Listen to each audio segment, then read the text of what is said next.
Subject line, follow up to my call.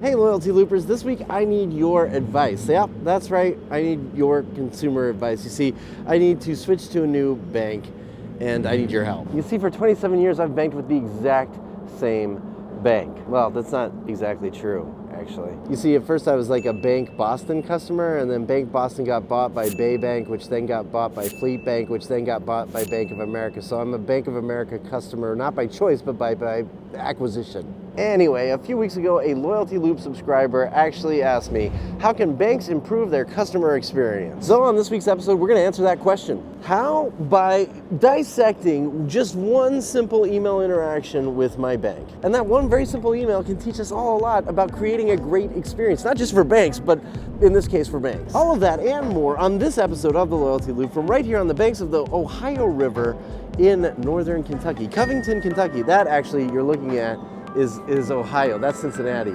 But I'm in Covington, anyway.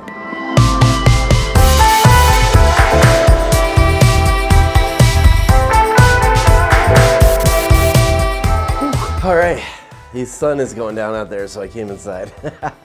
Here's what you need to know. I don't have one Bank of America account or two Bank of America. I have 5 Bank of America accounts. Some of them are for my personal stuff, and some of them are for my business. And a couple of days ago, I got the following email from Bank of America. Actually, it's from Sophia at Bank of America. Subject line, follow up to my call. And here's what I'm gonna do. I'm just gonna read it to you, verbatim. Okay, you ready? Dear Andrew, that's me. My name is Sophia, and I'm a relationship manager at Bank of America. Then it's got the little registered trademark symbol. I recently called you to thank you for your business, but I was unable to reach you. Please give me a call when you're able to, or if you prefer, you can schedule an appointment at your convenience through our secure online scheduling tool. Thanks for choosing Bank of America and REG. It actually says ampersand reg. I look forward to speaking with you soon. Then she has her contact info and a big button to schedule an appointment. That's it. That's the email. Now here's the thing. I have no idea who Sophia is. None. And I've received exactly 0 phone calls from Bank of America. No voicemails, no missed calls, 0.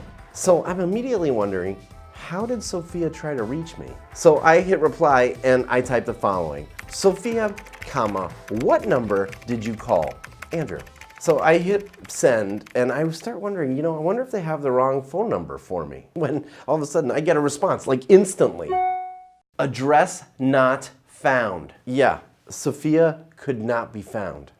Oh, seriously? I can't even respond to this email, okay? All right, I think. So let me hit that schedule appointment button, and this is what I get. What would you like to discuss? Open a new account? No. Meet with a notary? No. Service an existing account? No, I don't think so. Other? Well, what is this? You reached out to me, Sophia. I don't want to talk about anything. Literally nothing. You wanted to talk to me about something. What is this? You know what this is? This is a terrible experience. Hey, look, for a bank managing over $1 trillion in assets, including mine, this experience undermines the only thing a bank must maintain: trust. Yeah. Just trust. And here's how banks can improve their customer experience. Scale camaraderie. Yeah, it's one of the 6 loyalty loop drivers. Scale camaraderie. Scaling camaraderie is so easy. You must build mutual trust and respect between the people who are managing the money, the people who are managing my money, and me, the customer. That means you cannot lie to me. There's no way you've tried to call me, Sophia. There is just literally no way. I've had the exact same phone number for 19 years on my Bank of America account. Then on top of that, you cannot send emails from an address that cannot receive emails. And then you cannot drive me to a page to schedule an appointment that has nothing to do with the email. It's not even like Sophia's Calendly link, which would be way better. All of these things undermine the trust you're building with your consumers. Now, I did call Sophia, and I'm not going to use that phone call in this video because legally I'm not actually sure I'm allowed to. you'll hear some of my trials and tribulations on trying to get a hold of Sophia at the end of this call. But I did actually get her, and I will paraphrase what she said quickly. Essentially, Sophia told me that in the system, you have to hit a button that tries to dial out to me. She's not allowed to actually dial the phone number, and the system said it tried to call me. It did not. I have no missed calls on October 19th, which is the day she sent this email, from anyone at Bank of America. I have no voicemails, nothing. So she's blaming the system. And here's the thing.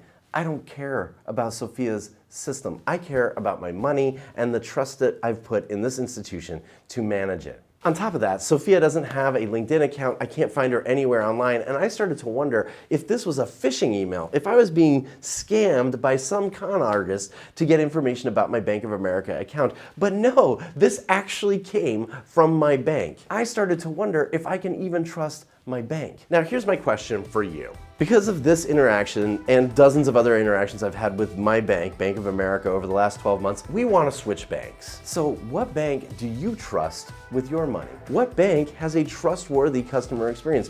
What bank is going to make it worth my time and energy to switch all 5 bank accounts, which is a huge pain in the ass, to that bank? What should we switch to and why? Feel free to just leave your endorsements, your comments below on what bank we should move to, because I would love a brand new bank and I'd love one I can trust. I'll check out all the recommendations you give, and I'll even do a follow-up video if you guys want to know who we chose and how the experience is. Next week, we are going to dive into one of the real reasons that magazines are having trouble maintaining and increasing their print subscribers. You don't want to miss that episode, so make sure you're subscribed below. I'm going to uncover the few simple things that we can learn from their trials and tribulations. When you subscribe, you'll get all the episodes of The Loyalty Loop every single week, and you can trust me on that. I will just send you the Loyalty Loop episodes, and you're going to get them one day before everybody else in the world. In the meantime, I'm going to grab some dinner, get ready for my speech tomorrow at the Kentucky Travel Industry Association's annual event, and I'm going to let you listen to my attempt to get Sophia on the phone here at the end. So enjoy that. Let me look at the room service menu. It's actually from a bourbon bar. Maybe I'll just order some bourbon. Thank you for calling Bank of America. For the hours of this location, press 1.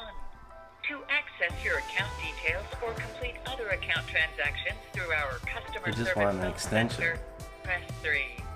To repeat these options, press star. What happens if I enter the If you number? are not using it for the hour for quality purposes, your call may be recorded. That's the extension I've got. Oh jeez.